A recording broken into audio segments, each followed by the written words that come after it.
11 తారీఖు నాడు జరగబోయే జూబ్లీ హిల్స్ శాసనసభ ఉప ఎన్నికల సందర్భంగా జంట నగరాల ప్రజల్ని, జూబ్లీ హిల్స్ శాసనసభ నియోజకవర్గ ఓటర్లని విజ్ఞతతో ఆలోచన చేసి తెలంగాణ రాష్ట్ర అభివృద్ధికి అవసరమైన ప్రణాళికలను రచించడానికి, అభివృద్ధి పదం వైపు నడిపించడానికి ఒక ఆలోచన చేసే నిర్ణయం తీసుకోవాల్సిందిగా ఈనాడు తెలంగాణ రాష్ట్ర ముఖ్యమంత్రిగా వారికి నేను విజ్ఞప్తి చేస్తున్నా. ఎన్నికల సందర్భంగా 3 ప్రధాన రాజకీయ పార్టీలు తమ యొక్క విధానాలను, ఆలోచనలని ప్రజల ముందు వివరించడం జరిగింది.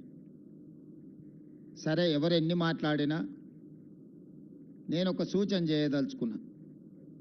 ముఖ్యంగా జూబ్లీ హిల్స్ శాసనసభ నియోజకవర్గ ఓటర్ మహాశైలకు 2004 నుంచి 2014 వరకు 10 సంవత్సరాలు తెలంగాణ రాష్ట్రంలో కానీ కేంద్రంలో కానీ కాంగ్రెస్ పార్టీ అధికారంలో ఉన్నది.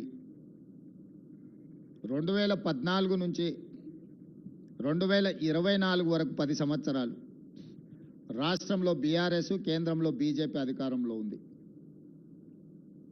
ఆనాడు 2004 నుంచి 2014 వరకు 10 సంవత్సరాలు రాష్ట్ర కేంద్రంలో కాంగ్రెస్ పార్టీ అధికారంలో ఉన్నప్పుడు హైదరాబాద్ నగర అభివృద్ధి, హైదరాబాద్ నగరం ఏ విధంగా గ్రోత్ ఇంజన్గా ముందుకు సాగిందో 2014 నుంచి 2024 వరకు బీఆర్ఎస్, బీజేపీ ప్రభుత్వాలు తీసుకున్న నిర్ణయాలు, చేసిన అభివృద్ధి ఏంటి అనేది పోల్చి చూసి అంచనా వేసి ఈరోజు మీరు ఓటు వేయాల్సిందిగా నేను ఓటర్లకు విజ్ఞప్తి చేస్తున్నా.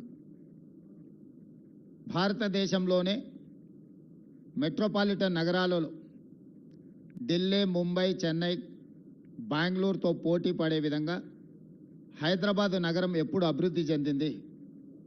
తెలంగాణ రాష్ట్రం ఏర్పడ్డ రోజు 16,000 కోట్ల రూపాయల మిగులు బడ్జెట్తో ఈ తెలంగాణ రాష్ట్రాన్ని, హైదరాబాద్ నగరాన్ని కల్వకుంట్ల చంద్రశేఖరరావు గారికి కాంగ్రెస్ పార్టీ అప్పగించడం జరిగింది. 69,000 కోట్ల రూపాయల అప్పుతో 16,000 కోట్ల రూపాయల మిగులు బడ్జెట్తో తెలంగాణ రాష్ట్రాన్ని చంద్రశేఖరరావు గారికి అప్పచెప్తే 2014 నుంచి 2024 మాకు అప్పచెప్పే సమయానికి 8,11,000 కోట్ల రూపాయల అప్పుతో మాకు వారు రాష్ట్రాన్ని అప్పగించడం జరిగింది. ఆనాడు కాంగ్రెస్ పార్టీ అధికారంలో ఉన్నప్పుడు ఈరోజు కనిపిస్తున్న అభివృద్ధి మొత్తం తెలంగాణ రాష్ట్రాన్ని ఆర్థికంగా నిలబెట్టి ప్రపంచ ముఖచిత్ర పటంలో గుర్తింపు తీసుకొచ్చిన ప్రాజెక్టులన్నీ కూడా ఈ నగరంలో నిర్మించినవి కాంగ్రెస్ పార్టీ రాష్ట్రంలో, కేంద్రంలో అధికారంలో ఉన్నప్పుడు.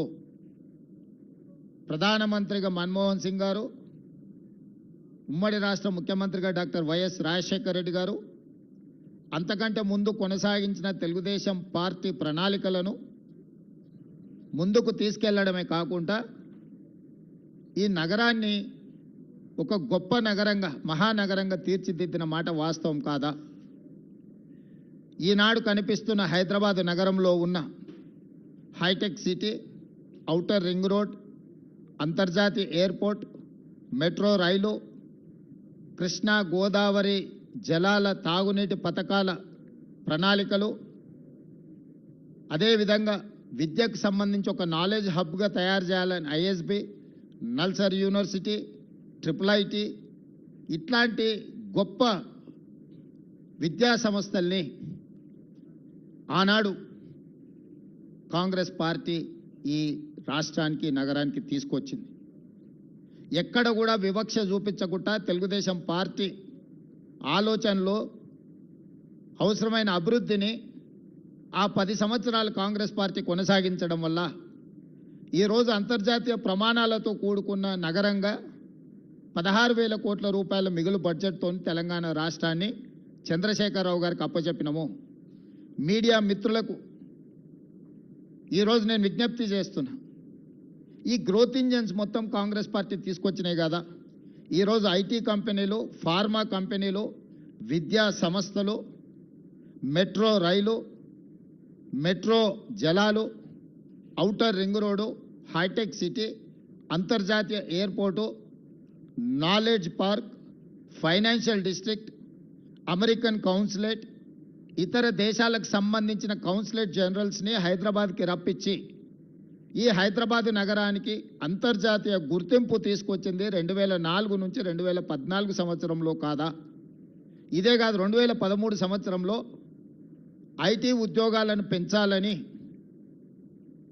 ఐటీఐఆర్ కారిడార్ను తెలంగాణ రాష్ట్రానికి మన్మోహన్ సింగ్ గారు ఇస్తే మోడీ గారు, చంద్రశేఖరరావు గారు 2017లో ఐటీ కారిడార్ను రద్దు చేసి లక్షలాది మంది ఐటీ నిపుణుల యొక్క ఉద్యోగ ఉపాధి అవకాశాలను పోగొట్టింది కేసీఆర్, నరేంద్ర మోడీ గారు కాదా?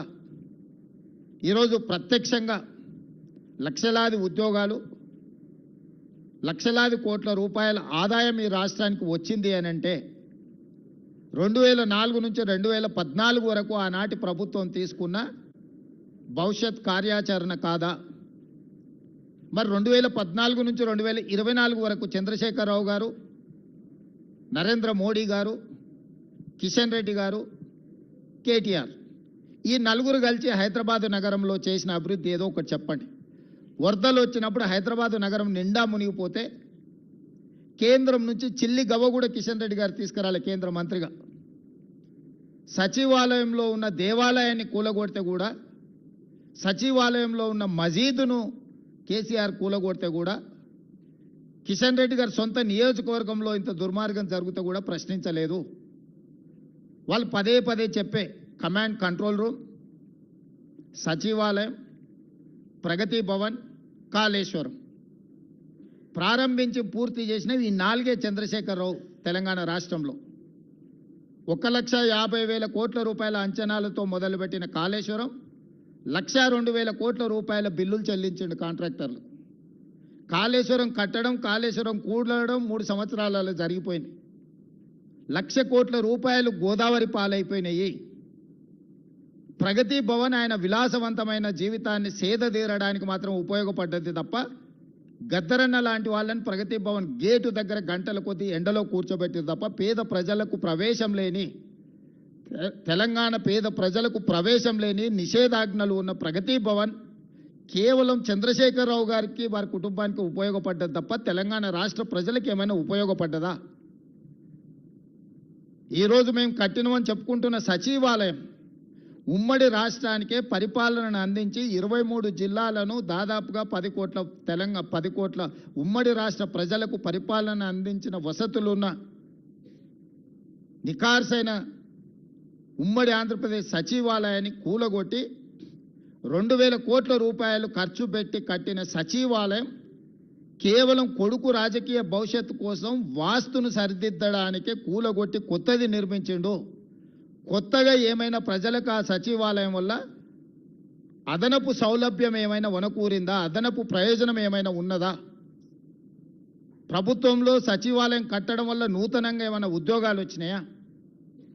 ఎవరికైనా ఉపాధి కానీ, ఎవరికైనా భవిష్యత్ ప్రణాళికలకు ఆ సచివాలయం అని పనికొచ్చిందా? కేవలం నీ కొడుకును ముఖ్యమంత్రిని చేయాలన్న ఆలోచనతో వాస్తు సరిగ్గా లేదని ఇంకా 100 సంవత్సరాలు సేవలు అందించగలిగిన భవనాలను కూల్చేసి, ఎల్ఎన్టీ లాంటి సంస్థలు కట్టిన భవనాలను కూల్చి ఇప్పుడున్న సచివాలయం కట్టినావు. పేద ప్రజలకు ఆ సచివాలయం వల్ల అనాపైస ప్రయోజనం ఏమైనా వనగూరిందా?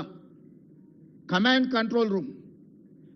కంట్రోల్ రూమ్ ద్వారా ప్రతిపక్ష నాయకుల ఇళ్ల ముందు సీసీ కెమెరాలు పెట్టి కమాండ్ కంట్రోల్ రూమ్లో కూర్చొని చూసుకోవడానికి, ప్రతిపక్షాల మీద, తనంటే గిట్టని వాళ్ళ మీద, పాత్రికేయ మిత్రుల మీద నిఘబెట్టడానికి కమాండ్ కంట్రోల్ రూమ్ కట్టినవు తప్ప, కమాండ్ కంట్రోల్ రూమ్ అంతకుముందు ఎవరినన్నా లోపలికి రానిచ్చిండ్రా? లోపల ఏముందో అదొక గండికోట రహస్యం. సద్దాం హుస్సేన్ ఆయన లాంటి వాళ్ళని 6 మందిని నకిలీలను తయారు చేసిండంట ప్రాణరక్షణ కోసం. ఎక్కడికి వెళ్ళినా వాళ్ళు ముందుగా వెళ్తే ఎవరు సద్దాం హుస్సేనో తెలియక ఎవరిని చంపాలనో ఆలోచన చేస్తారని భయంతో, కుటుంబ సభ్యులు కూడా, సొంత భార్య కూడా అత్యాయత్నం చేస్తుందనే భయంతో నకిలీ సద్దాం హుస్సేన్లను తయారు చేసి నమూనాలను పెట్టి ప్రాణభయంతోనే రక్షణ కల్పించుకున్నాడని మనం చాలా వార్తలు చదివినాం. ఇలా చంద్రశేఖరరావు గారు ప్రాణభయంతో తనను కాపాడుకోవడానికి ప్రగతి భవన్లో బుల్లెట్ ప్రూఫ్ అద్దాలు బాత్రూంలో కూడా పెట్టుకునే పరిస్థితి వచ్చింది. ప్రతి వాళ్ళ మీద నిఘబెట్టాలన్న, తొంగి చూడాలి ప్రైవేటు జీవితాలలో అని తండ్రి కొడుకుల ఆలోచనతోటి టెలిఫోన్ ట్యాపింగ్ కానీ లేకపోతే కమాండ్ కంట్రోల్ రూమ్ కానీ కట్టినరు. రైతుల కోసం 1 కోటి ఎకరాలకు నీళ్ళు ఇస్తామని చెప్పి 1,00,000 కోట్లు ఖర్చు పెట్టిన కాళేశ్వరం కూలిపోయింది. ఈ 10 సంవత్సరాలల్లా ఈ తెలంగాణ రాష్ట్రానికి ప్రయోజనం చేకూర్చే విధంగా ఏ ప్రణాళికలైనా కేసీఆర్, నరేంద్ర మోడీ గారు, కిషన్ రెడ్డి గారు, కేటీఆర్ గారు చేసిండ్రా? పోల్చి చూడండి. 10 సంవత్సరాల మా పరిపాలనను పోల్చండి, 10 సంవత్సరాల వాళ్ళ పరిపాలనను పోల్చండి, విశ్లేషించండి. మీడియా మిత్రులు మీరు పూర్తిగా ప్రణాళికబద్ధంగా ఒక్కొక్క డిపార్ట్మెంటుని అగ్రికల్చర్, ఇరిగేషన్, ఎడ్యుకేషన్, మున్సిపల్ ఇట్లా ఏ శాఖకు ఆ శాఖకు విడదీయండి. ఏదైనా ఒక ప్రణాళికతోని వీళ్ళు ఏమైనా వ్యూహరచన చేసిండ్రా? 16,000 కోట్ల మిగులు బడ్జెట్తో అప్పచెప్తే 8,11,000 కోట్ల రూపాయల అప్పుతోని మాకు అప్పచెప్పారు. ఏ ఒక్కరోజు కూడా భవిష్యత్ ప్రణాళికలను ఏమైనా రచించిండ్రా? హైటెక్ సిటీ పక్కన కట్టిన శిల్పారామం కూడా ఆనాడు మేము నిర్మించిందే. ఈరోజు ఐటీ కంపెనీలు కానీ, ఫార్మా కంపెనీలు కానీ, ఎడ్యుకేషనల్ ఇన్స్టిట్యూట్స్, ఐఎస్బి కావచ్చు, నల్సర్ కావచ్చు, IIIT కావచ్చు, ఇట్లా చెప్పుకుంటూ వెళ్తే చాలా అంతర్జాతీయ ప్రమాణాలు కలిగిన విద్యా సంస్థలు ఈరోజు సిలికాన్ వ్యాలీని మనోళ్ళు డిక్టేట్ చేయగలుగుతున్నారంటే ఆనాడు మేము ఏర్పాటు చేసిన విద్యా సంస్థలే ఈరోజు ప్రపంచ స్థాయిలో మనకు గుర్తింపు తీసుకొచ్చినాయి. ఒక్క అదనపు ఎయిర్పోర్ట్ అనే మన తెచ్చిండా? మేం కట్టిన శంషాబాద్ అంతర్జాతీయ ఎయిర్పోర్టే తప్ప 10 సంవత్సరాలల్లో ఒక్క కొత్త రైల్వే లైన్ కానీ, ఒక్క కొత్త అంతర్జాతీయ ఎయిర్పోర్ట్ కానీ, పోనీ డొమెస్టిక్ ఎయిర్పోర్ట్ కానీ, లేకపోతే మనకు ఇలాంటి అభివృద్ధి కార్యక్రమాలు ఏమైనా తీసుకొచ్చిండ్రా వీళ్ళిద్దరూ? మనం ఇచ్చిన ITIRను రద్దు చేయడం తప్ప, AIBP ప్రాజెక్టుల కింద మనం ఇచ్చిన ప్రాజెక్టులను రద్దు చేయడం తప్ప, సాగునీటి ప్రాజెక్టుల మీద 6,000 కోట్ల రూపాయలు బ్యాంకుల FDతోని GHMCని అప్పచెప్తే ఈరోజు 10,000 కోట్ల రూపాయలు అప్పు ఉంది GHMC మీద. మరి కౌన్సిలర్లు వాళ్ళే గెలిచిండ్రు, కార్పొరేటర్లు వాళ్ళే గెలిచారు, ఎమ్మెల్యేలు వాళ్ళే గెలిచారు, ఎమ్మెల్సీలు వాళ్ళే గెలిచారు, ఎంపీలు వాళ్ళే గెలిచిండ్రు. మొత్తం పరిపాలన మీద 100% గుత్తాధిపత్యం వాళ్ళ చేతుల్లోనే ఉంది. ఎందుకు అభివృద్ధి చేయలేకపోయినరు? హైదరాబాదు దాహార్తి తీర్చడానికి ఏదైనా ఒక నూతన తాగునీటి పథకాన్ని 10 ఏళ్లలో వీళ్ళు మొదలు పెట్టినరా? పూర్తి చేసిండ్రా? మీరు ఒక్కసారి చెప్పండి. ఈరోజు కృష్ణానది జలాల నాడు చంద్రబాబు నాయుడు గారు మొదలు పెడితే phase 1, phase 2, phase 3 Congress party చేసింది. గోదావరి జలాలను ఆనాడు రాజశేఖర రెడ్డి గారు ప్రణాళికలు, కిరణ్ కుమార్ రెడ్డి గారు ప్రణాళికలు చేస్తే అవి పూర్తయినాయి. మెట్రో రైలు జైపాల్ రెడ్డి గారు, రాజశేఖర రెడ్డి గారు కలిసి హైదరాబాద్ నగరానికి మెట్రో తెచ్చిరు. ఆనాడు మెట్రో దేశంలోనే 2వ స్థానంలో ఉండే, ఇవాళ 9వ స్థానానికి పడిపోయింది. 10 సంవత్సరాల మెట్రోను 1 కిలోమీటర్ అయినా విస్తరించిండ్రా? 7 కిలోమీటర్లు ఓల్డ్ సిటీలో కట్టాల్సిన మెట్రోను ఎల్ఎన్టీకి అమ్ముడు పోయి ఎల్ఎన్టీ దగ్గర కమిషన్లు తీసుకొని వాళ్ళని బెదిరించి బ్లాక్మెయిల్ చేసి సచివాలయం ముందు, మన అసెంబ్లీ ముందు నుంచి టన్నెల్ పోవాలి, పైనుంచి పోతుందని బేగం బజార్ల వ్యాపారాలను దెబ్బతీస్తారని 3 సంవత్సరాలు ప్రాజెక్టును ఆపి 1,000 కోట్లు ఎల్ఎన్టీతో వసూలు చేసుకొని ఈరోజు ఎల్ఎన్టీ మునగడానికి కారణము కేసీఆర్, కేటీఆర్ కాదా? మీరందరూ సజీవ సాక్ష్యం కదా. ఎల్ఎన్టీని ఎట్లా బ్లాక్మెయిల్ చేసిండు చంద్రశేఖరరావు? ఎందుకు మెట్రో నగర విస్తరణతో పాటు మెట్రో విస్తరణకు ఎందుకు ప్రణాళికలు చేయలేదు? ఎందుకు కట్టలేదు? 10 సంవత్సరాలు స్ట్రైట్గా 10 సంవత్సరాల 20 లక్షల కోట్ల రూపాయల ఆదాయము చంద్రశేఖరరావు గారి చేతికి వచ్చింది తెలంగాణ రాష్ట్రంలో. 20 లక్షల కోట్ల రూపాయల ప్రజలు కట్టిన పన్నులు చంద్రశేఖరరావు గారు ఎక్కడ ఖర్చు పెట్టిండు, ఏమి నిర్మించిండు, ఏమి అదనపు ఆదాయాన్ని తీసుకొచ్చిండు? మా 10 సంవత్సరాలు మేము నికార్స్గా ఈరోజు నేను చెప్తున్నా, ప్రతి ఒక్కటి మిమ్మల్ని నేను తీసుకెళ్ళి చూపిస్తాను. అంతర్జాతీయ ఎయిర్పోర్ట్ కానీ, ఔటర్ రింగ్ రోడ్ కానీ, హైటెక్ సిటీ చుట్టూతో వచ్చిన ఐటీ కంపెనీలు కానీ, ఎడ్యుకేషనల్ ఇన్స్టిట్యూట్స్ కానీ, హైదరాబాద్లో ఈరోజు నడుస్తున్న మెట్రో కానీ, గోదావరి జలాలు కానీ, కృష్ణానది జలాలు కానీ, ఫ్లైఓవర్ల గురించి మాకు చెప్తున్నాడు. మరి చెన్నారెడ్డి గారు ఏ రోజు కట్టిండ్రు? ఇక్కడ పెద్దలు చాలామంది ఉన్నారు. ఫ్లైఓవర్ అనే విధానాన్ని కనిపెట్టింది కాంగ్రెస్ పార్టీ. బేగంపేటలో కానీ లేకపోతే తార్నాకలో కానీ ఫ్లైఓవర్లు ఎప్పుడు కట్టిండ్రు? పోనీ నువ్వు కట్టి పూర్తి చేసిన ఫ్లైఓవర్లు ఎన్ని ఉన్నాయో చెప్పు. మేము కట్టిన ఔటర్ రింగ్ రోడ్డును పల్లి బఠానీలకు అమ్మేసుకొని పారిపోయినావు నువ్వు. పొయ్యే ముందల క్లోజింగ్ సేల్స్ కింద లక్షల కోట్ల విలువైన ఔటర్ రింగ్ రోడ్డుని 7,500 కోట్లకు అమ్మేసింది. అందుకే ఈరోజు ఆ 10 సంవత్సరాల పరిపాలన మేమున్నప్పుడు బీజేపీ బీఆర్ఎస్ ఉన్న 10 సంవత్సరాల పరిపాలన అంచనా వేసి రేపటి 10 సంవత్సరాల కోసం నేను కొత్త ప్రణాళికలు రచిస్తున్నా. తెలంగాణ రైజింగ్ 2047 అనే ఒక పాలసీ విజన్ డాక్యుమెంట్ని ఈరోజు మేము తీసుకొస్తున్నాము. 2047కి స్వతంత్రం వచ్చి 100 సంవత్సరాలు పూర్తి చేసుకోబోతున్నాం. రాబోయే 100 సంవత్సరాల కోసం ఎలాంటి భవిష్యత్ ప్రణాళికలు ఉండాలో మేము ఒక విజన్ డాక్యుమెంట్ ప్లాన్ చేస్తున్నాం. ఈరోజు మెట్రో విస్తరణకు 43,000 కోట్ల రూపాయల ప్రణాళికలతో కేంద్ర ప్రభుత్వానికి మేము ఇచ్చినాం. బ్యాడ్ బ్రదర్స్ ఇద్దరు కలిసి అడ్డుకుంటున్నారు, కిషన్ రెడ్డి కేటీఆర్ కలిసి. ఆనాడు హైదరాబాద్ నగర అభివృద్ధి కోసం కొట్లాడిన వాళ్ళని హైదరాబాద్ బ్రదర్స్ అనేటోళ్ళు, శశిధర్ రెడ్డిని మరి జనార్దన్ రెడ్డిని. హైదరాబాద్కి తాగునీళ్ళు కానీ, హైదరాబాద్ నగర విస్తరణ కోసం కానీ, హైదరాబాద్లో ఉండే పేదవాళ్ళ కోసం నిత్యం ప్రజల కోసం ఆనాడు ప్రయత్నం చేసిన పీజేఆర్ శశిధర్ రెడ్డిని హైదరాబాద్ బ్రదర్స్ అనేది. ఈరోజు అభివృద్ధిని అడ్డుకుంటున్న కిషన్ రెడ్డిని, కేటీఆర్ను ఈ నగరవాసులు బ్యాడ్ బ్రదర్స్ అని అంటున్నారు. ఈ బ్యాడ్ బ్రదర్స్ ఇద్దరు మెట్రో విస్తరణను అడ్డుకుంటున్నారు, మూసి ప్రక్షాళనను అడ్డుకుంటున్నారు, రీజనల్ రింగ్ రోడ్డును అడ్డుకుంటున్నారు, ఫ్యూచర్ సిటీని అడ్డుకుంటున్నారు. మేము ఈరోజు గోదావరి జలాలు 20 టీఎంసీలు నగరానికి తేవాలంటే వాటిని అడ్డుకుంటారు. హైదరాబాద్లో కట్టాలనుకున్న ఫ్లైఓవర్లు కానీ, అండర్ పాస్లు కానీ, ఎలివేటెడ్ కారిడార్లను అడ్డుకుంటారు. ఈనాడు 30 సంవత్సరాల నుంచి పెండింగ్ ఉన్న కంటోన్మెంట్ నుంచి షామీర్పేటకు కావాల్సిన ఎలివేటెడ్ కారిడార్, కంటోన్మెంట్ నుంచి మేడ్చల్కు వెళ్లాల్సిన ఎలివేటెడ్ కారిడార్లు ఇవాళ మేము తెచ్చి 5,000 కోట్ల రూపాయలతో పనులను ప్రారంభించినాం. కొన్ని దశాబ్దాల కోరిక మొత్తం ఉత్తర తెలంగాణ మొత్తం ఈ 2 ఎలివేటెడ్ కారిడార్ల మీదనే ఆధారపడ్డది. హైదరాబాదు నగరం మొత్తం అటువైపు విస్తరించింది. ఇవాళ 1 కోటి జనాభా ఉంటే 50 లక్షల జనాభా ఆ పక్కనే ఉంది నగరంలో.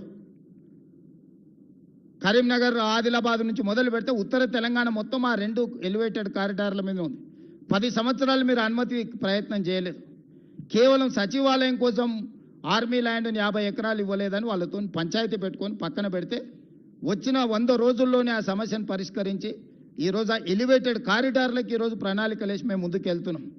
బేగంపేట ఎయిర్పోర్ట్ మధ్యలో నుంచి అండర్ టనెల్ ఈరోజు రోడ్లకు అనుమతులు తీసుకొచ్చిన నేను. ఇవాళ వరంగల్ ఎయిర్పోర్ట్కి అనుమతి తెచ్చినాం, ఆదిలాబాద్ ఎయిర్పోర్ట్కి అనుమతి తీసుకొచ్చినాం. ఈరోజు భద్రాద్రి, కొత్తగూడెం, రామగుండం ఎయిర్పోర్ట్లకి ఇంకో 2 అదనపు ఎయిర్పోర్ట్ల కోసం ఈరోజు ప్రయత్నం చేస్తున్నాం. ఈరోజు తెలంగాణ రాష్ట్రానికి పోర్టు లేకపోవడం వల్ల ఈవీ ఇండస్ట్రియల్ డెవలప్మెంట్ ఆగిపోతే కేంద్ర ప్రభుత్వాన్ని, ఆంధ్రప్రదేశ్ ప్రభుత్వాన్ని ఒప్పించి మచిలీపట్నానికి greenfield national highway 12 lanes road వేసి ఈరోజు మనకు పోర్టు లేని లోటును తీర్చి మచిలీపట్నం పోర్టు నిజాం కాలంలో ఉన్న పోర్టుకి ఈరోజు మనం అనుసంధానం చేస్తున్నాం. ఈరోజు రేడియల్ రోడ్స్ వేస్తున్నాం. ఈరోజు శ్రీశైలం ఎలివేటెడ్ కారిడార్ నేషనల్ హైవేతో పాటు శ్రీశైలం టైగర్ రిజర్వ్ ఫారెస్ట్లో 56 కిలోమీటర్ల ఎలివేటెడ్ కారిడార్కి ఈరోజు కేంద్రం నుంచి అనుమతి తీసుకొచ్చినాం. ఈరోజు హైదరాబాద్ ఎయిర్పోర్ట్ నుంచి కొడంగల్కి డెడికేటెడ్ హైవే వేస్తున్నాం. ఈరోజు ఎన్నో ఇండస్ట్రియల్ పార్కుల కోసం ల్యాండ్ ఎక్విజిషన్ ఒక స్ట్రీమ్ లైన్ చేసినాం. ఎన్ని జీసీసీ కంపెనీలను తెచ్చినామంటే నేను ఛాలెంజ్ చేస్తున్నా, ఫార్చ్యూన్ 500లో ఇలా 70% జీసీసీ కంపెనీలు ఇండియాకు వచ్చిన దాంట్లో ఓన్లీ హైదరాబాద్ నగరానికి కాంగ్రెస్ పార్టీ అధికారంలోకి వచ్చిన తర్వాత తీసుకొచ్చినాం. వ్యాన్గార్డ్ కానీ, మెక్డొనాల్డ్స్ కానీ, ఎలీలిల్లీ కానీ, అమెరికన్ ఎయిర్లైన్స్ కానీ, నేను కంపెనీల డీటెయిల్స్ అన్ని మీకు ఇస్తా. ఎలీలిల్లీ ఈరోజు $1 బిలియన్ ఫార్మాలో ఇన్వెస్ట్మెంట్ ఈరోజు తీసుకొచ్చినాం తెలంగాణ రాష్ట్రానికి. ఈ 2 సంవత్సరాలల్లో మొదటి 6 నెలలు మేము ప్రభుత్వం ఏర్పాటు చేసిన తర్వాత 6 నెలలు పార్లమెంట్ ఎన్నికల్లోనే కాలం గడిచిపోయింది. ఈ 2 ఏళ్లలో మేము పనిచేసింది సంవత్సరన్నరనే. సంవత్సరన్నరలో 3 లక్షల కోట్ల రూపాయలు ఈ రాష్ట్రానికి పెట్టుబడులు తీసుకొచ్చినాము. ఇవాళ గ్లోబల్ కెపబిలిటీ సెంటర్స్ కానీ, డేటా సెంటర్స్ కానీ, మిగతా ఇన్ఫ్రాస్ట్రక్చర్లో వేలాది కోట్ల రూపాయల పెట్టుబడులు తీసుకొచ్చి నగర విస్తరణ కోసం మేము ప్రణాళికలు చేస్తున్నాము. 10 సంవత్సరాలు మీరు ఏమీ చెయ్యకపోను తెలంగాణ రాష్ట్రాన్ని కొల్లగొట్టి ప్రజలకు ఉపయోగం లేని, ప్రయోజనం లేని కమాండ్ కంట్రోల్ రూమ్, సచివాలయం, ప్రగతి భవన్, కాళేశ్వరం చూపించి ఎంతకాలం ప్రజల్ని మభ్యపెడతారు? మేము కట్టిన మెట్రో, మేము కట్టిన ఔటర్ రింగ్ రోడ్, మేము తెచ్చిన అంతర్జాతీయ ఎయిర్పోర్ట్, మేము తెచ్చిన ఐటీ కంపెనీలు, మేము తెచ్చిన ఫార్మా కంపెనీలు, చెన్నై నుంచి ఇక్కడికి తరలించుకొచ్చిన సినిమా ఇండస్ట్రీ ఒక గ్రోత్ కారిడార్గా పనిచేసి ఈరోజు లక్షల కోట్ల రూపాయల ఆదాయాన్ని రాష్ట్రానికి తెచ్చిపెట్టి లక్షలాది మందికి ఉద్యోగ ఉపాధి అవకాశాలు మేము కల్పించినాము. మీరు తెచ్చిన సచివాలయంతో ఒక్క పోస్ట్ అన్న అదనంగా వచ్చిందా? మీరు కట్టిన కమాండ్ కంట్రోల్ రూమ్తో ఒక్క పోస్ట్ అన్న అదనంగా వచ్చిందా? మీరు కట్టిన ప్రగతి భవన్ వల్ల ఒక్క ఉద్యోగమైన ఎవరికన్నా వచ్చిందా? మీరు కట్టిన కాళేశ్వరం వల్ల ఒక్క ఎకరాకు నీళ్ళు ఏమైనా మీరు ఇచ్చిండ్రా? లక్షల కోట్ల రూపాయలు కాంట్రాక్టర్లకు ఇచ్చి కమిషన్లు కొల్లగొట్టడానికి మీకు ఉపయోగపడ్డాయి. కానీ మీరు మాత్రం ఆగర్భ శ్రీమంతులైన. హరీష్ రావుకు మోయినాబాద్లో ఫామ్ హౌస్ వస్తుంది, కేటీఆర్కు జన్వాడలో 100 ఎకరాల ఫామ్ హౌస్ వస్తుంది, కేసీఆర్కు గజ్వేల్లో 100 ఎకరాల ఫామ్ హౌస్లు, 1000 ఎకరాల ఫామ్ హౌస్ వస్తుంది. మీకు టీవీలు వస్తాయి, మీకు పేపర్లు వస్తాయి, మీకు పెట్టుబడులు వస్తాయి, మీకు వ్యాపారాలు వస్తాయి. మీరు విలాసవంతమైన జీవితాన్ని అనుభవిస్తారు. తెలంగాణ యువతకు మీరు ఉద్యోగాలు ఇచ్చిండ్రా?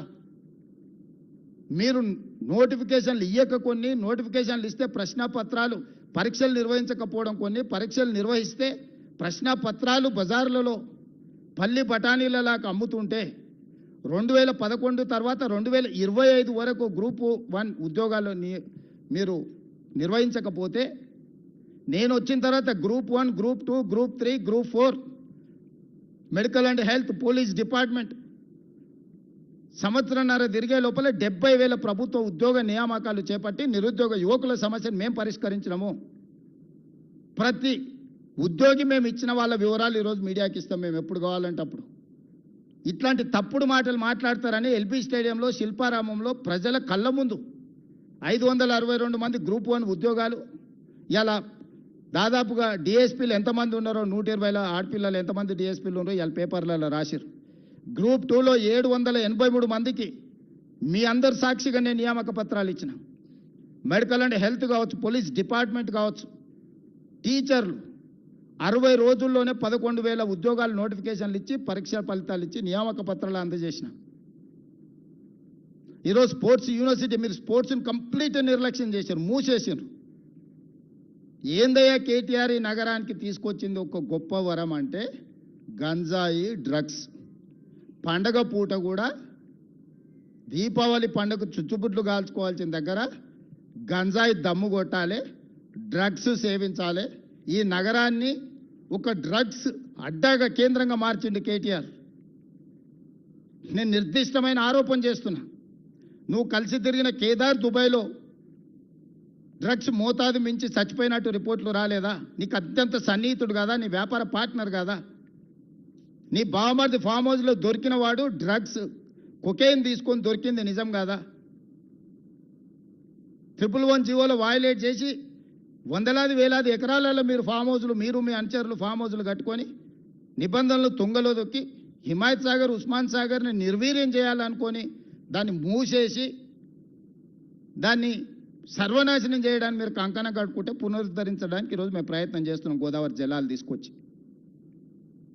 ఈ నగరానికి ఏది మీరు ఇచ్చినా ఒక బహుమతి చెప్పండి, ప్రజలకు ప్రయోజనం చేకూర్చేది చెప్పండి, నిరుద్యోగ యువకులకు ఉద్యోగాలు, ఉపాధి దొరికింది ఒక్కటి చెప్పండి. మీరు తెచ్చిన ప్రాజెక్ట్ ఏదైనా సింగిల్ ప్రాజెక్ట్ నేను చెప్పడం కాదు, మీరు ఆలోచన చేయండి. మేము 2014-15లో చేసిన అభివృద్ధిని 2014 నుంచి 2024 మధ్యలో వాళ్ళు చేసిన అభివృద్ధిని, 10 సంవత్సరాలు మా పరిపాలన, 10 సంవత్సరాలు బీజేపీ బీఆర్ఎస్ పరిపాలన తీసుకోండి.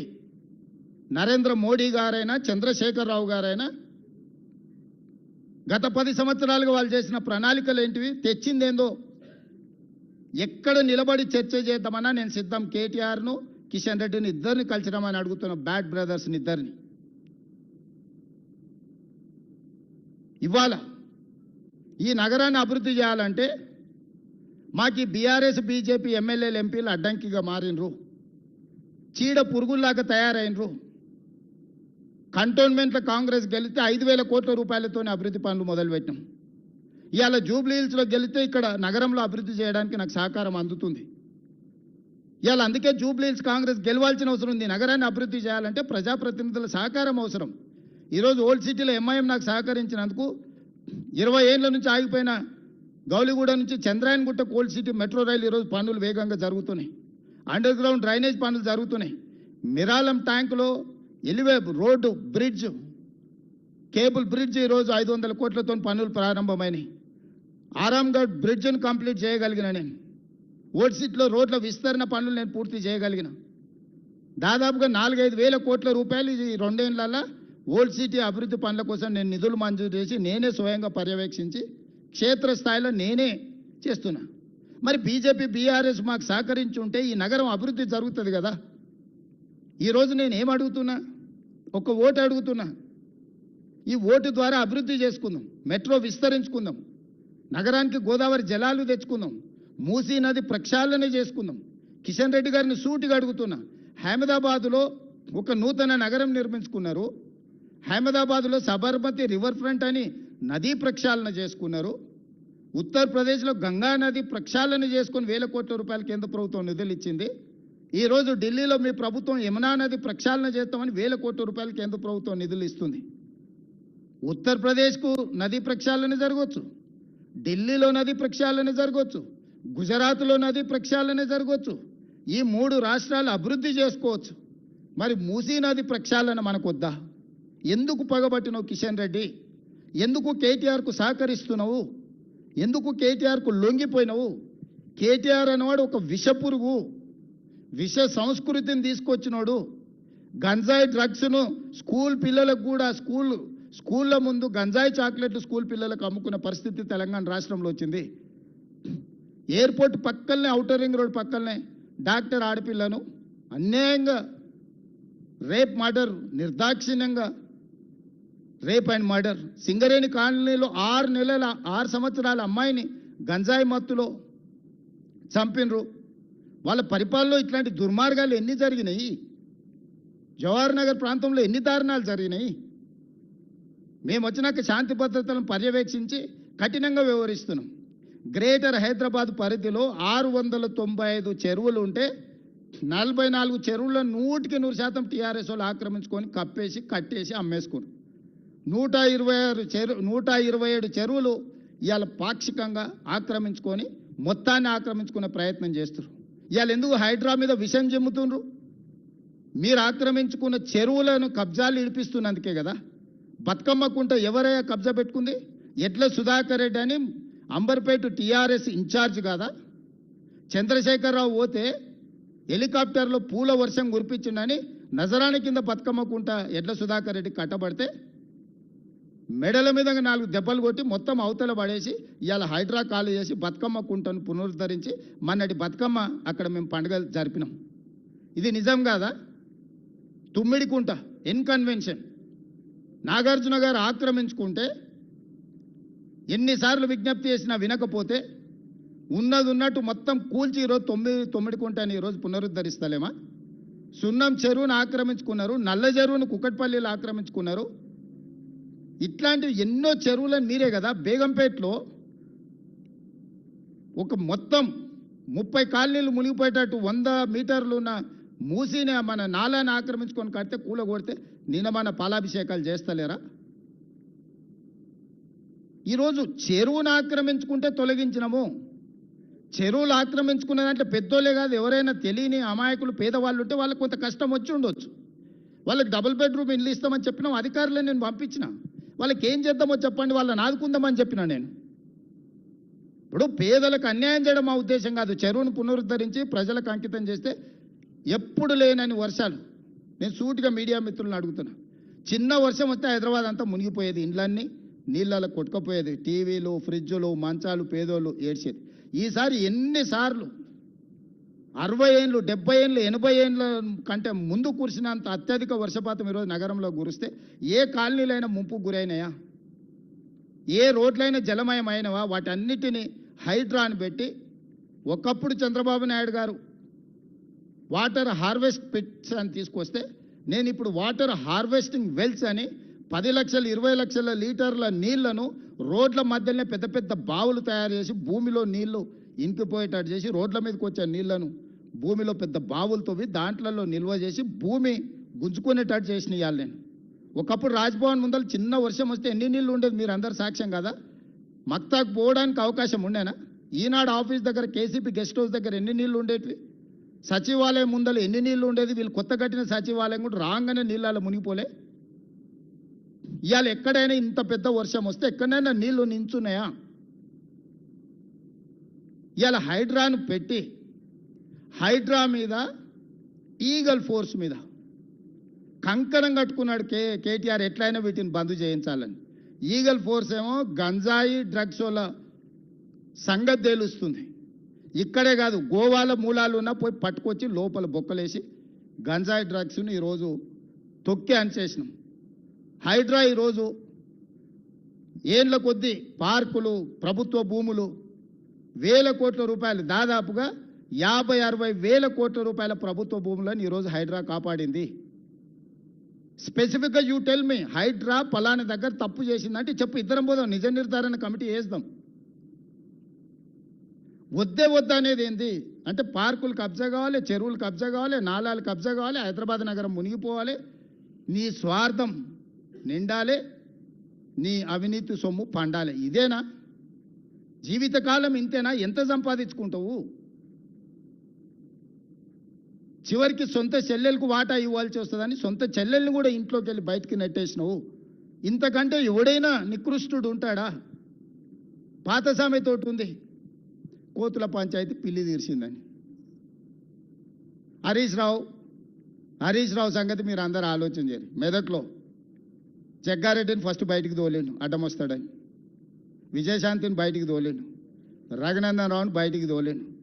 రాష్ట్రంలో దేశని చిన్నమాలయని కావచ్చు, సమరసింహారెడ్డిని కావచ్చు, ఆలయ నరేంద్రన్ కావచ్చు, మనటి ఈటెల రాజేందర్ కావచ్చు, ఈ పార్టీని కబలించాలి అనుకుంటే కేసీఆర్ కుటుంబానికి అండగా నిలబడేటోళ్ళందరినీ సాపు పట్టుకుంటూ వచ్చాడు. అజయ్ దేవగన్తో సినిమా ఉంటుంది కాలని. కొంతమంది మిత్రులు అడవిలోకి పోయి తిరగడానికి పోయి దారి తప్పుతారు. అడవిలో నాకు అన్ని దారులు తెలుసు మీకు చూపిస్తారా అని ఒక ఆయన వస్తాడు, ఆయనే అజయ్ దేవగన్ కాల్ సినిమాలో. వాళ్ళకి దారి చూపించుకుంటూ ఒకనొకని మింగేస్తుంటాడు. వాళ్ళకి తెలియదు దయ్యం తింటుంది అనుకుంటారు. చివరికి అర్ధరాత్రి పూట బావిలో నీళ్లు తోడడానికి వచ్చినప్పుడు వీడు నేను తోడిస్తుందా అని వస్తాడు. తోడితే చూస్తే వీడి నీడగా అనిపిస్తుంది కానీ వాడి నీడగా అనిపిస్తుంది. అప్పుడు గుర్తుపడతాడు, ఓహో దయ్యం ఇది ఉందని. పక్కనే వండుకుంటూ ఒకనొకని మింగుకుంటూ పోతుంటాడు కాల్ సినిమాలో అజయ్ దేవగన్. హరీష్ రావు కూడా అదే రకంగా కేసీఆర్ పక్కన చేరి రేపు ఈ పార్టీని కబలించడానికి అడ్డం వచ్చేటోళ్ళను కేసీఆర్కు అండగా నిలబడేటోళ్ళను ఒకరొకరిని సాఫ్ చేసుకుంటాం. మొత్తం హిస్టరీ చూడండి. పోయిన వాళ్ళందరూ కేసీఆర్కు లాయల్గా ఉన్న వాళ్ళే బయటికి పోయారు. ఆలయ నరేంద్ర నుంచి మొదలు పెడితే దేశని చిన్నమలే కావచ్చు, విజయశాంతి గారు కావచ్చు, నిన్నటి మనటి ఈటెల రాజేందర్ కావచ్చు, బయట వాళ్ళని అందరినీ క్లీన్ చేసిండు. ఇంట్లో కేటీఆర్ కవిత కలిసి ఉంటే తిరుగుబాటు జరిగినప్పుడు వాళ్ళిద్దరు ఒకటి ఉంటే సమస్య అవుతుందని ఇద్దరి మధ్యలో పెట్టి కవితను కూడా బయటికి దొప్పించిండు హరీష్. వీడు ఉత్త సోంబేరోడు, మీకు తెలుసు కదా. కేసీఆర్ గారు ఆరోగ్యం బాగాలేదు, వీనికి తలకాయ బాగాలేదు, ఆలోచనలు బాగాలేవు. ఇంకా హరీష్ దేవుంది ఒకటే స్టెప్, ఇంకా ఒక ఫైనల్ ఏమంటారు ఇంకొక అడుగు ఉంది గంతే. వెనకటికి కోతుల పంచాయతీ పిల్లి తీర్చింది అన్నట్టు ఈ 2 కోతులు కొట్లాడుకుంటే ఆశ పంపకాల మొత్తం రొట్టె అటు కొంచెం ఇటు కొంచెం మొత్తం తినడానికి హరీష్ మొత్తం సిద్ధం చేసుకొని పెట్టుకున్నాడు. వీళ్ళ తెలంగాణ రాష్ట్రాన్ని కాపాడేది, వీళ్ళ తెలంగాణ రాష్ట్రానికి ప్రతినిధులు, వీళ్ళ ఈ నగరానికి భద్రత కల్పించేది, వీళ్ళ ఈ నగరాన్ని అభివృద్ధి చేసేది, వీళ్ళ సమన్వయము, ఈ బ్యాడ్ బ్రదర్స్ సమన్వయము మెట్రో ఆపడానికి, మూసీ ఆపడానికి, రీజనల్ రింగ్ రోడ్ ఆపడానికి, రేడియల్ రోడ్స్ ఆపడానికి, ఫ్యూచర్ సిటీని ఆపడానికి, వరంగల్ ఎయిర్పోర్టును ఆపడానికి, ఆదిలాబాద్ ఎయిర్పోర్టును ఆపడానికి, వీటిని ఆపించడానికి బ్యాడ్ బ్రదర్స్ కోఆర్డినేషన్ ఏంది? అభివృద్ధి చేయడానికి సహకరించండి. ఈరోజు ప్రభుత్వం వచ్చింది, ప్రజలు ఎన్నుకున్న ప్రభుత్వం ఇది. మేమేం మీ ఆస్తి అడగడం లేదు కదా. ఈ కక్ష ఏంది? అందుకే విజ్ఞత కలిగిన జూబ్లీహిల్స్ నియోజకవర్గ ఓటర్లను నేను విజ్ఞప్తి చేస్తున్నా. మీ సమస్యల్ని నగర అభివృద్ధిని చేసే బాధ్యత నాది. 10 సంవత్సరాలు అండగా నిలబడని. 10 సంవత్సరాలు 94 నుంచి 2004 వరకు చంద్రబాబు నాయుడు గారికి తెలుగుదేశంకి అండగా నిలబడ్డారు. మనం కళ్ళతోనే అభివృద్ధి చూసినాం. 2004 నుంచి 2014 వరకు కాంగ్రెస్ పార్టీకి రాజశేఖర రెడ్డి గారికి అండగా నిలబడ్డారు, అభివృద్ధిని చూసినాం. 2014 నుంచి 2024 వరకు మోడీ కేసీఆర్కి అండగా నిలబడ్డారు, విధ్వంసాన్ని చూసినాం. ఈ 2024 నుంచి 2034 వరకు 10 సంవత్సరాలు జంట నగరాల ప్రజలు మాకు అండగా నిలబడండి, అభివృద్ధి చేసి చూపిస్తాము, మెట్రో పూర్తి చేస్తాం, మూసీ నది ప్రక్షాళన చేస్తాము, హైదరాబాద్కు గోదావరి జలాలను ఇంకా అదనంగా తీసుకొస్తాం, ఫ్యూచర్ సిటీని నిర్మిస్తాం, రేడియల్ రోడ్డును నిర్మిస్తాము, రీజనల్ రింగ్ రోడ్డును నిర్మిస్తాము, మచిలీపట్నం పోర్టుకు రోడ్లు వేస్తాము, శ్రీశైలానికి ఎలివేటర్ కారిడార్తో పాటు గ్రీన్ఫీల్డ్ హైవేస్ నిర్మిస్తాము. ప్రపంచంలోనే అత్యధికంగా గ్లోబల్ కేపబిలిటీ సెంటర్స్ని ఇక్కడికి తీసుకొచ్చి పెడతాము, డేటా సెంటర్స్ని ఇక్కడికి తీసుకొచ్చి పెడతాము, ఫార్మాలో పెట్టుబడులు తీసుకొస్తాం, పరిశ్రమలు తీసుకొస్తాము, ఈవీ వెహికల్స్ ఆటోమొబైల్ ఇండస్ట్రీని హైదరాబాద్ నగరానికి తీసుకొస్తాము, శాంతి భద్రతలను కాపాడతాము, గంజాయి డ్రగ్స్ను తొక్కి నారదీస్తాము. ఇవాళ మనం ఎంత కష్టపడ్డా మన పిల్లలు స్కూల్కి పోయి గంజాయి చాక్లెట్లు తినే పరిస్థితి వచ్చిందంటే ఎంత ఆందోళనకరమైన పరిస్థితి ఉంది నగరంలో. చెరువులు కబ్జా పెట్టుకొని, నాలాలు కబ్జా పెట్టుకుంటే ఆ నీళ్లు మనం జీవితాంతం కష్టపడ్డ వస్తువులన్నీ కూడా నీట మునిగిపోతే ఆ దుఃఖం ఏందో చూడండి. నాలాలు చెరువులు కబ్జాలు పెట్టుకున్న వాళ్ళు 10ల మీద ఉంటే వాళ్ళ కబ్జాల వల్ల మునిగేటోళ్ళు వేలాది కుటుంబాలు ఉన్నాయి. వాళ్ళకి న్యాయం చేద్దాం, నష్టపరిహారం ఇద్దాం. చెరువులు ఆక్రమించుకున్న వాళ్ళు లేకపోతే నాలాలు ఆక్రమించుకున్న వాళ్ళు పేదోళ్ళు ఉంటే, బలిసినోడు ఉంటే పగులుతుంది, పేదోడు ఉంటే ఆదుకుందాం. రాండి, ఒక ప్రణాళికబద్ధంగా అసెంబ్లీలో చర్చ పెడదాం, ఒక ప్రత్యేకమైన చర్చ తీసుకుందాం. హైడ్రా మీద, ఈగల్ ఫోర్స్ మీద, ఈ రెండింటిని ఎప్పుడు చెప్తే అప్పుడు పెడితే సెషన్స్ నిర్దిష్టమైన చర్చ చేద్దాం. మీరు మొత్తం చెప్పండి, మేము చేస్తున్న తప్పులు ఏమనుంటే తీసుకురండి, సరిదిద్దుకుందాం, సవరించుకుందాం. మేము చేస్తున్న మంచి పనులు మొత్తం వివరాలు తీసుకొస్తా. అంతర్జాతీయ స్థాయికి రోజు విస్తరించాలి, పోటీ పడాలి అనంటే అభివృద్ధికి సహకరించాలి. ఇప్పటి వరకు కౌన్సిలరు, కార్పొరేటర్లు, ఎమ్మెల్యేలు, ఎమ్మెల్సీలు, ఎంపీలు, రాష్ట్రం, కేంద్రం బీజేపీ బీఆర్ఎస్కే ఇచ్చారు. ఈ ఒక్కసారి మాకు అవకాశం ఇవ్వండి. నవీన్ యాదవ్ యువకుడు, ఆ పిల్లగాడు అక్కడనే పుట్టిండు, అక్కడనే పెరిగిండు.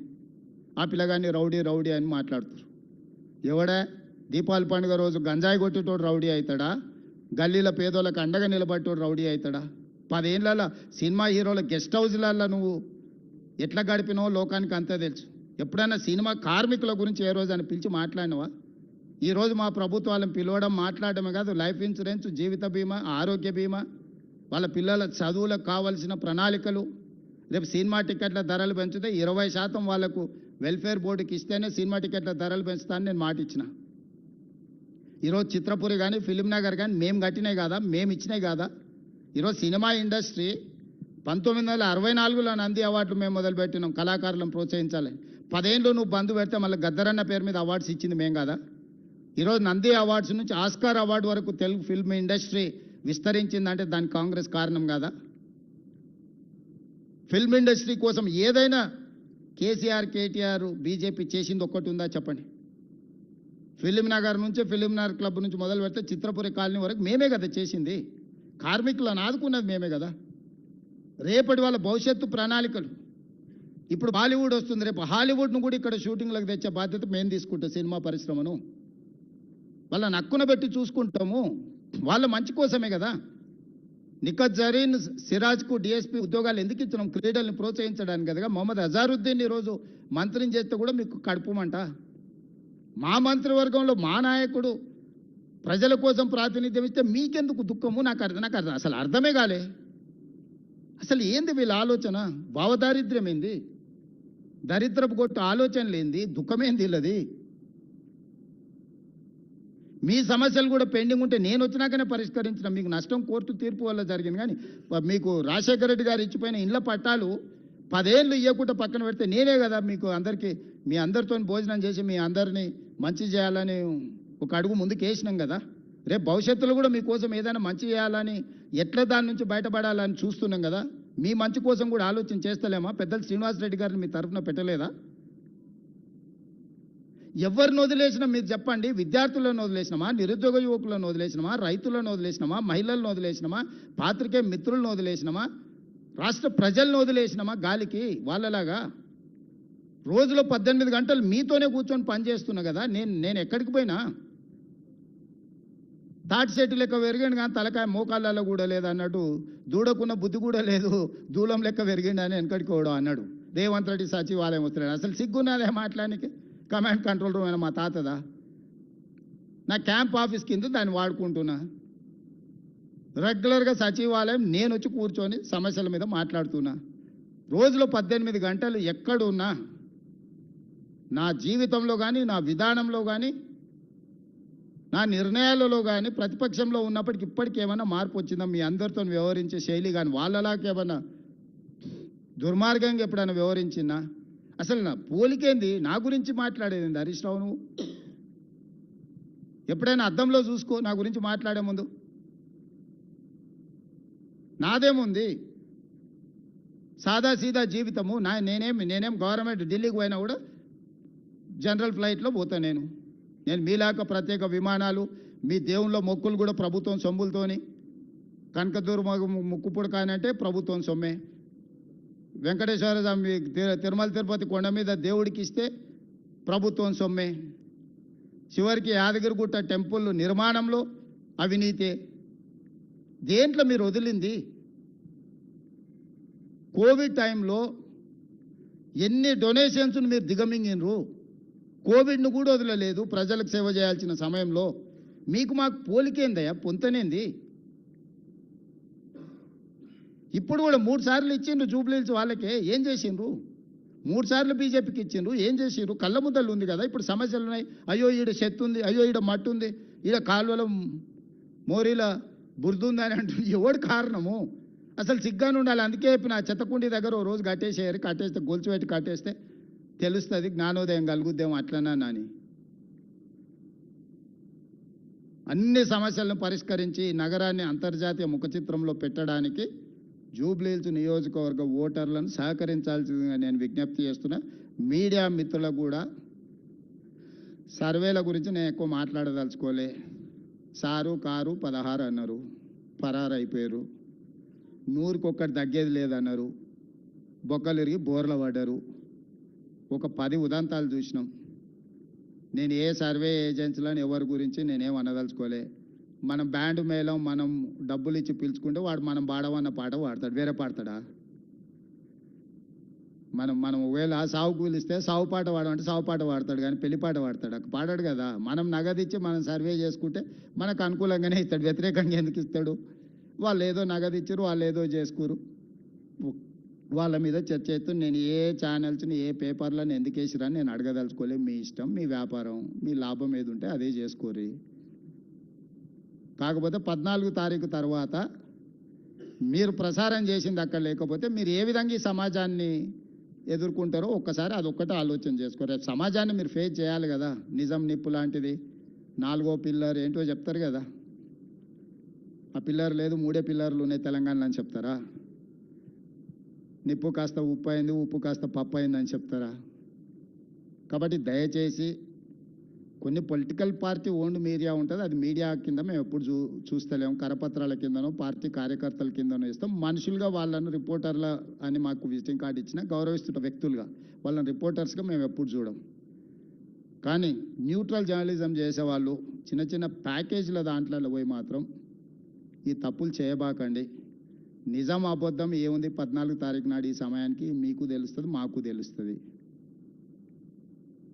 బీఆర్ఎస్ను ఓడించండి, బీజేపీ డిపాజిట్ను గల్లంతు చేయండి. ఇది ఒక్కటే నా విజ్ఞప్తి. ఈ రెండే వాళ్ళిద్దరికి శిక్ష. ఈ 10 ఏళ్ళు సర్వనాశనం చేసినందుకు వాళ్ళు ఓడాలి, వీడి డిపాజిట్ పోవాలి. శ్రీనివాసరెడ్డి గారు